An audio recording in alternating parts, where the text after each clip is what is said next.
YouTube, what it do is your boy Benji, and we back balling. If you're new, please don't forget to subscribe. We fresh off of the NBA Summer League game in which Bronny James and Cooper Flagg matched up. It's about that point in the Summer League where we're starting to see a lot of the top players probably not going to be suited up much longer. I know VJ Edgecombe did not suit up for the game following this, and I don't think we've seen Dylan Harper yet. So at the very least, we get to talk about Cooper Flagg and review some of his performance. Unfortunately, like I've been mentioning for y'all over the last year or so, I feel like there's been a ridiculous amount of unreal expectation that's been casted upon Cooper Flagg. He's been categorized as somebody who's going to be a generational talent, generational prospect, and somebody who's going to possibly be the next Dirk slash Luka. At the very end of the day, let the kid be who he is. He is a talented player. He was the best prospect in this draft class to pick at number one. But generational is kind of lofty, and it creates lofty expectations for the kid. And it gets to the point where then,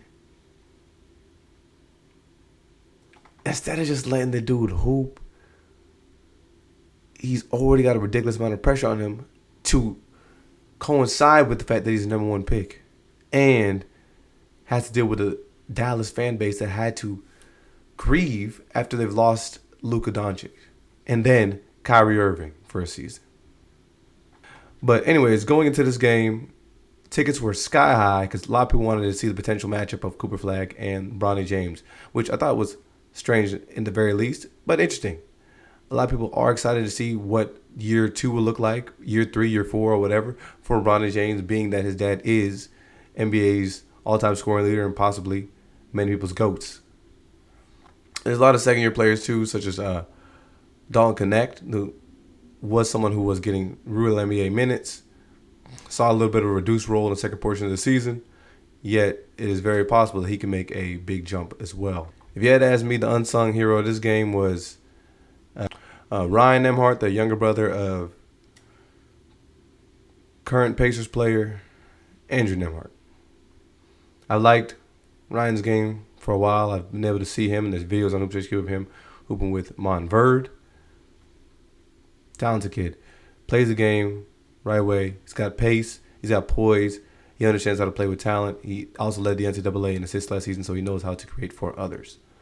He's just in a stranger position because being a small guard that's not uber athletic, that window is a little bit different for you. But we got Hoop Politics talking about Cooper Flagg's first NBA game. I stayed up to watch Cooper Flagg's very first NBA game or NBA Summer League game, and here are my takeaways. In 32 minutes, he came out with 10.6 rebounds and 4 assists. 10.6 rebounds, 4 assists. Not terrible, but unfortunately I can't catch it on this screen, but 5 for 21. He was getting shots up. Me watching the game, I was like, man, he is shooting. Now, a lot of my initial observations about Cooper Flagg is that the kid knows how to play basketball. He knows how to cut to the rim. He'll get on the fast break. So when he wasn't hitting his jump shots early in the game, he was able to get on the break and get a couple baskets easily. He puts pressure on the rim, and at the very least, the kid does know how to play make. Like I mentioned, I don't believe him to be a true number one option right now in the NBA, but most guys fresh out of the draft will not be the number one option unless they're cast into that situation where they're expected to be that. I'm pretty sure he'll learn pretty quickly because very similarly when he first got to Duke, there were some ups and downs, and he was able to kind of rein in the squad and bring Duke to the position that they were able to get to. The biggest difference is really just how the professionals play, how the courts are laid out, and there's different roles and athleticism levels at that level. And that's the thing been my biggest criticism about Cooper Flagg. I think when you're talking about generational guys, there's typically a talent that they possess that transcends the generation, transcends the players in their class, transcends the players in their age group. Typically, that's athleticism. We've seen guys like Steph Curry be able to really get by because they just change the game in regards to the way they shoot and how accurate they are from distance, hands up, off the dribble, etc. Cooper Flagg does not yet have any of those abilities. One thing that I do enjoy is that the kid does play hard, which is something that you don't necessarily see from the younger guys. And being a player who's been lauded at the level that he is It's very rare to see that. Now, I'm going to let the clips play.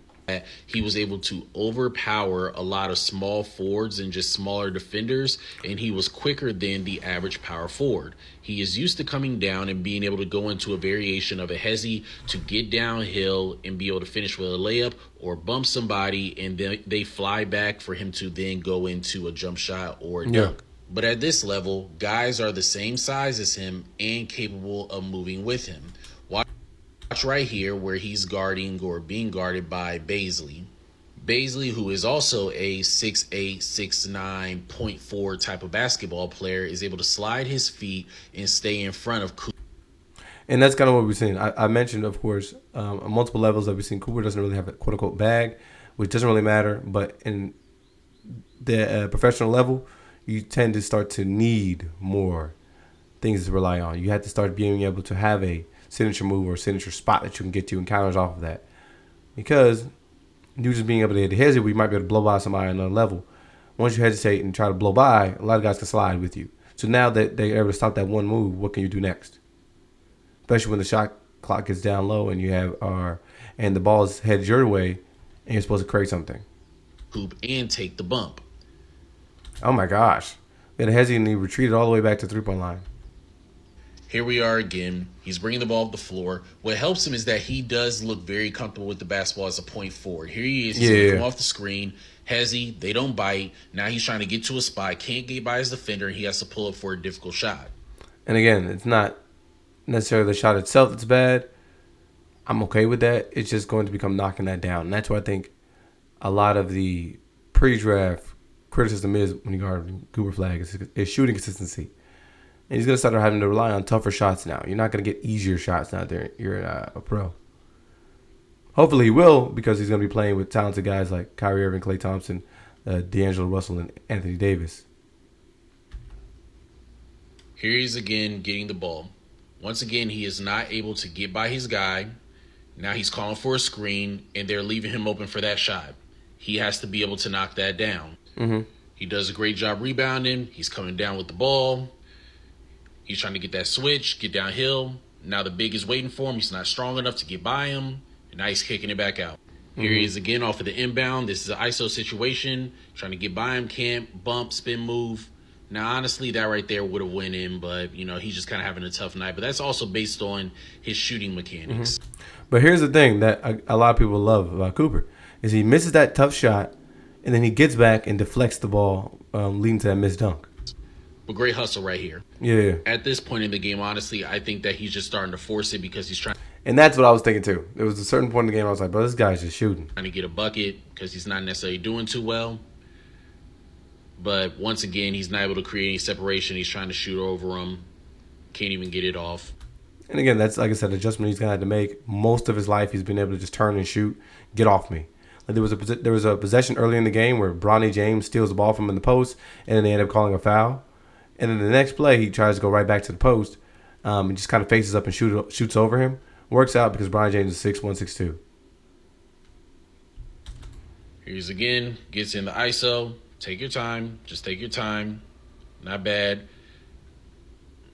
And, honestly, this right here is a scenario where this can't continuously keep happening. I mean, constantly slipping in that. Slipping because, again, his body's not used to that. Like, more often than not, he can get to where he wants to, 2-foot jump stop. He shoots that little floater, shoots that little fadeaway. But now guys are staying with him. That's why we start to see that play. I think him fall down a little bit more because it's not like he's coming in a position where he's athletically low or he's ready to shoot any counters to that. No. That same spot multiple times throughout his, time at Duke. And now here in this position right here, I'm really starting to believe that a lot of his slipping has to do with his mechanics and just how he plays, not necessarily off of 2 feet. He's kind of off balance because he's more so in a rush trying to get to his bucket. Not the greatest. And here we have the last one right here. Once again, now he's calling for a screen. He gets the switch. Can't get by him. Gets to that middle. Got to be able to knock that down. Now listen, this was a bad game. We know it was a bad game. Mm-hmm. It's over with. He will be way better than this. Absolutely. Way better than this. I think that he was rushing, and I think he was out here trying to show that he can shoot the basketball. No, yeah. And I think that's what happens too. A lot of these guys are young and they try to get to a point where they're trying to prove everybody wrong. No, seriously, I can shoot. I can play 1-on-1. I can play defense. I can play athletically or whatever. They're trying to prove something, such as playing. And again, I think that's where a lot of the guys lose confidence. Like if I look at somebody like Bronny James, I think his biggest issue has been him trying to prove to everybody that he's of value as a player instead of just going out there and performing. But if you put Bronny in like a pickup run, dude's gonna go out there and hoop. But when he plays as if he has this big cloud over his head and he's put upon himself to have a burden of performance, it's tough for you to play. This is the most jump shots I've ever seen Cooper Flagg take in an entire game. No, facts. And honestly, it's probably the most jump shots he's ever taken in an entire game. That's not his game. Right. He is a whole lot better when he just does a little bit of everything. Mm-hmm. Let the game come to you. Again, that's why I mentioned that Cooper Flagg is going to have a solid season. Because that is how he plays. He understands how to play that game of basketball. He knows how to get on the transition. He'll play defense and get out on the wings. He'll cut to the cup, and he'll be able to spot up. And then every once in a while, you can see him coming off of curls. He'll get a couple mid-range jumpers, but through that, he'll be able to post up, face up. Like he'll be able to start mixing that stuff in. But if you're trying to play the entire time, going 1-on-1, it's tough, especially when the defense already has listed you as the number one option. Let it come to you. He was really good on the defensive end, and he's going to be good when he gets in transition. His jump shots will fall when he changes the mechanics on his shot, but I do like the fact that he's confident. He was aggressive. He was trying to get out there and get it, but he needs to go about it in a different way. Let's check the comments. It's Summer League. You won't get that many shots and probably will get easier shots in the Mavs regular season. It's the simplest way to put it. 21 is a lot of shots, no facts. My thing is, if you can't get by these defenders and can't get to a spot in a game like this, how is he going to get to do so in a real NBA setting? Because his game was predicated on, since high school, him being bigger, better, faster than everybody, and as well in college. And now, like you said, the average NBA player is also the same. How do you move from this? This is what I was just saying from high school.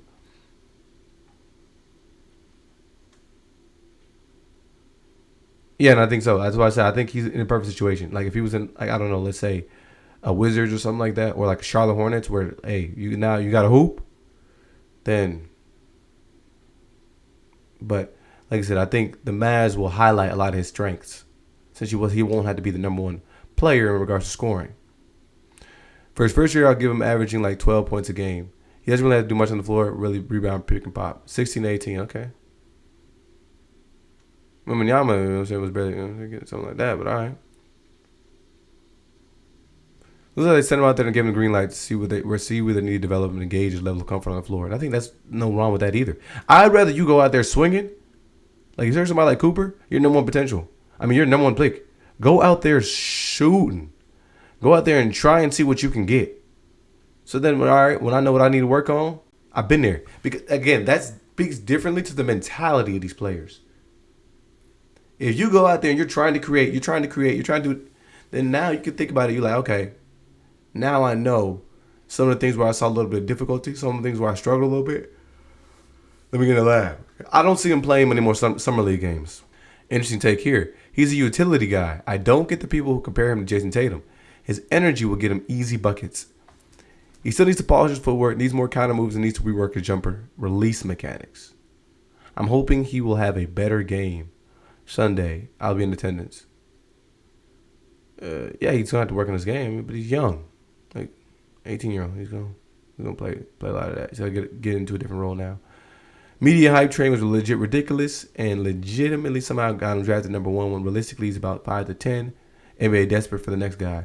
I don't think there was many prospects that are as a whole better than him, if any.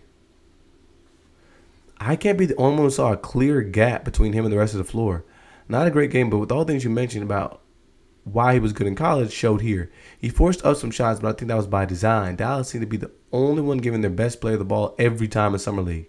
To get more comfortable and figure out his spots and win the pass on the NBA floor. I think so. I think Dallas kind of set him up to see, all right, what can we do with him? Any player who take 20 shots will average 20. Doesn't mean he's nice. Plus, in the league, he'll get a lot of calls. May average 26. Are you ridiculous?